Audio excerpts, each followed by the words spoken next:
The rain was pouring down hard that cold November evening when Marcus Thompson stood outside Giuseppe's Italian kitchen, shivering in his torn jacket. He hadn't eaten in 3 days. His beard was long and messy, his shoes had holes in them, and his hands were shaking from the cold. Marcus pressed his face against the glass window and watched families inside laughing, eating warm food, and enjoying their lives. He could smell the fresh bread and tomato sauce from outside, and his stomach hurt so badly. For a moment, he just stood there, tears mixing with the rain on his face. Then he did something he had never done before. He opened the door and walked inside. Everyone turned to look at him. The warm restaurant suddenly became silent. A little girl pointed at him and whispered to her mother. Marcus felt his face turn red with shame, but he was too hungry to leave. He walked slowly to the counter where a man with gray hair and kind eyes was standing. Marcus's voice was barely a whisper when he said, "Sir, I don't want money. I don't want charity. But if you let me sweep your floors, wash your dishes, or clean your bathroom, could you please give me just a sandwich? Anything. I just need something to eat." The restaurant owner,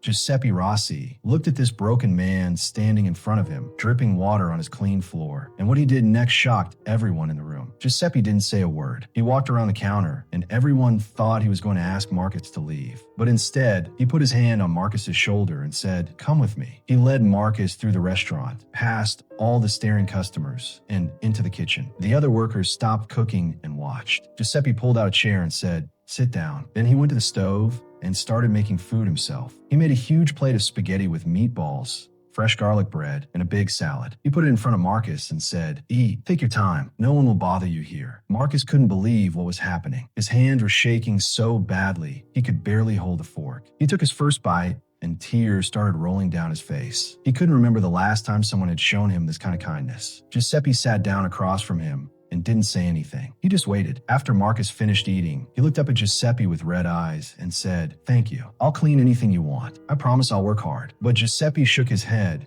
and said something that changed everything. "I don't need you to clean, but I do need to know your story. Why is a man like you standing in the rain begging for food?" Marcus took a deep breath. He hadn't told anyone his story in years. He said, "My name is Marcus Thompson. I served in the army for 12 years. I went to Iraq twice and Afghanistan once. I saw things no person should ever see. I lost friends, good men who had families waiting for them at home. When I came back, I wasn't the same person. I had nightmares every night. Loud noises made me panic. I couldn't sleep. I couldn't focus. They called it PTSD, but back then, not many people understood it or cared about it. I tried to get help, but the system was too slow, too complicated. I had a wife and a daughter, beautiful little girl named Emma. She was only 7 years old, but I was so angry all the time. I would wake up screaming. I started drinking to forget, to sleep, to feel normal. My wife tried to help me, but I pushed her away. I pushed everyone away. One day, she took Emma and left. She said she couldn't watch me destroy myself anymore. I don't blame her. I lost my job because I couldn't show up on time. I lost my apartment because I couldn't pay rent. I lost everything. And slowly, I ended up on the streets. That was 4 years ago. I've been trying to survive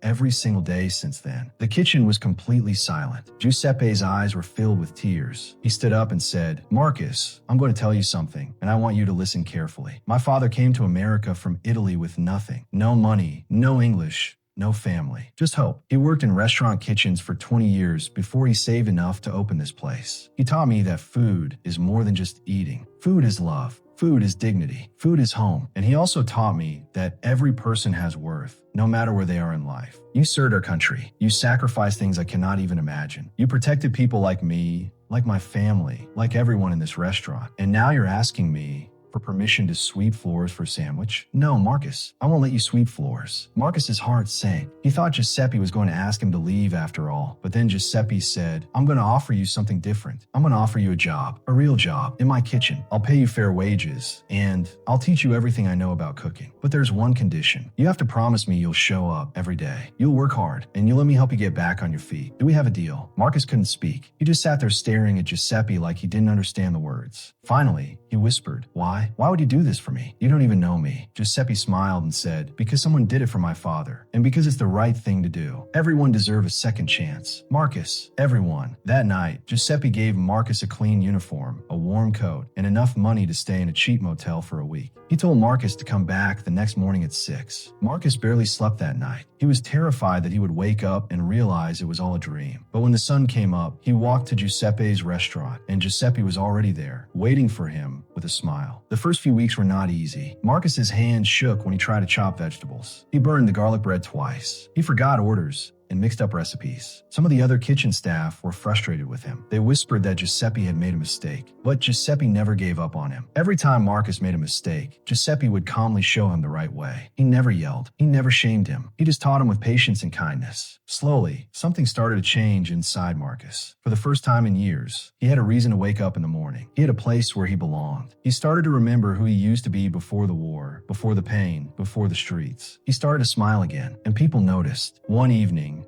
about 3 months after Marcus started working, a customer sent back her chicken parmesan and said it was too salty. The waitress brought it back to the kitchen, and everyone expected Giuseppe to remake it. But instead, Giuseppe looked at Marcus and said, "You do it. Show me what you've learned." Marcus's heart was pounding, but he nodded. He made the dish exactly the way Giuseppe had taught him. He focused on every detail, every flavor, every movement. When the waitress brought it back out, the customer took one bite and asked to speak to the chef. Marcus felt sick. He thought he had failed, but when he nervously walked out to her table, the woman stood up and hugged him. She said, "This is the best chicken parmesan I've ever had in my life. Thank you." Marcus couldn't hold back his tears. Giuseppe was standing in the doorway watching, and he was crying too. From that day on, Marcus became more confident. He started creating his own recipes, adding his own twist to traditional Italian dishes. Customers started asking for Marcus's special. The restaurant began to get busier and busier. Giuseppe started letting Marcus train the new kitchen staff. And then one day, something incredible happened. Giuseppe called Marcus in his office and said, "Marcus, I'm getting old. My knees hurt, my back hurts, and I'm tired. I've been thinking about retiring, but I can't leave this restaurant in just anyone's hands. This place is my father's dream. It's my life, and I need someone I trust to take care of it. Marcus, I want you to be my head chef. I want you to run this kitchen." Marcus couldn't believe what he was hearing. He said, "Giuseppe, I was homeless. I was broken. 6 months ago,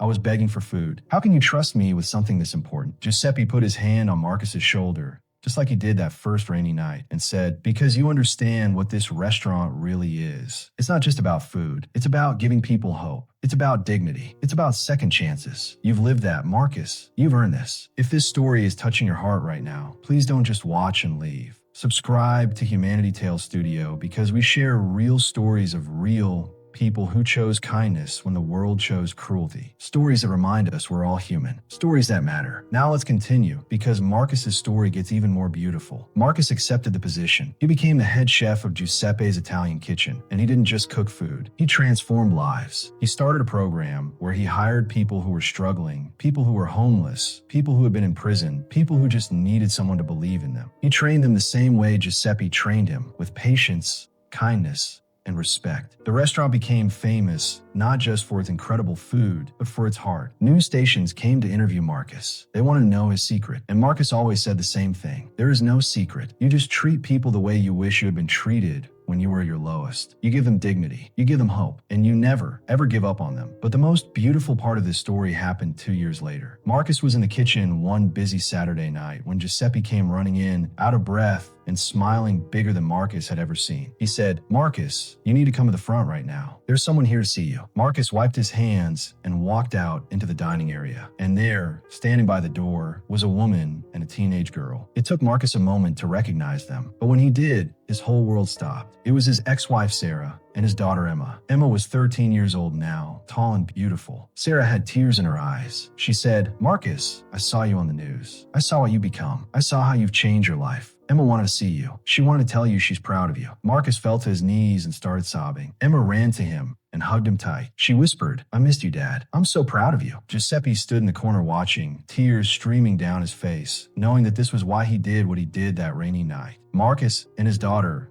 slowly rebuilt their relationship. It wasn't perfect. There were hard conversations and painful memories, but there was also forgiveness, love, and hope. Emma started visiting the restaurant every weekend. She would sit at the counter and do her homework while Marcus cooked. She told her friends that her dad was a hero, not because he fought in a war, but because he fought to become a better man. Sarah told Marcus that she had never stopped loving him, but she had to protect their daughter. She said, "You had to save yourself, Marcus. No one could do that for you, but I'm so grateful that Giuseppe gave you the chance." Today, Marcus Thompson is still the head chef at Giuseppe's Italian kitchen. Giuseppe retired, but visits every week to eat and check on his restaurant family. Marcus has helped over 50 people get back on their feet through his Second Chance program. Some of them are still working in the kitchen. Some have moved on to other careers, but all of them remember the man who believed in them when no one else did. Marcus reconnected with other veterans and started a support group for those struggling with PTSD. He speaks at schools and community centers about mental health, homelessness, and the power of compassion. And every single night before the restaurant closes, Marcus makes one extra plate of food and takes it outside to anyone who might be hungry, just like he used to be. The lesson in Marcus's story is simple but powerful. We live in a world that is quick to judge, quick to ignore, quick to walk past people who are suffering. We see homeless people and we look away. We see struggling veterans and we say thank you for your service,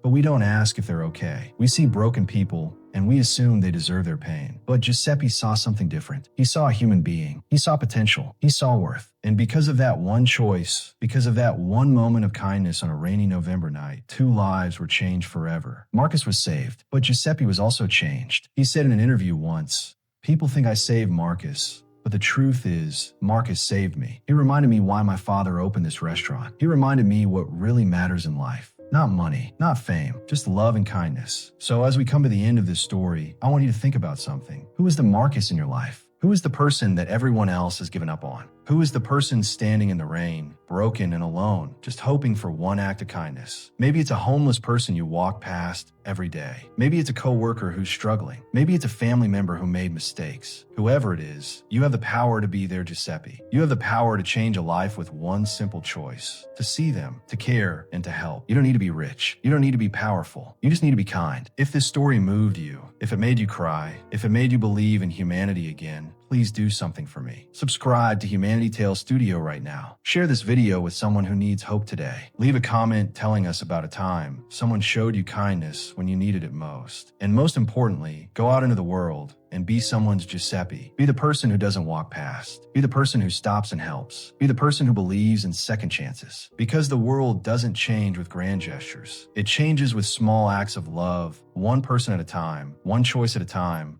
one moment of kindness at a time. Thank you for watching. Thank you for caring. And remember, we are all just one bad day away from needing help. And we are all just one kind act away from changing someone's entire life. Choose kindness. Always choose kindness. Claude is AI and can make mistakes. Please double check responses.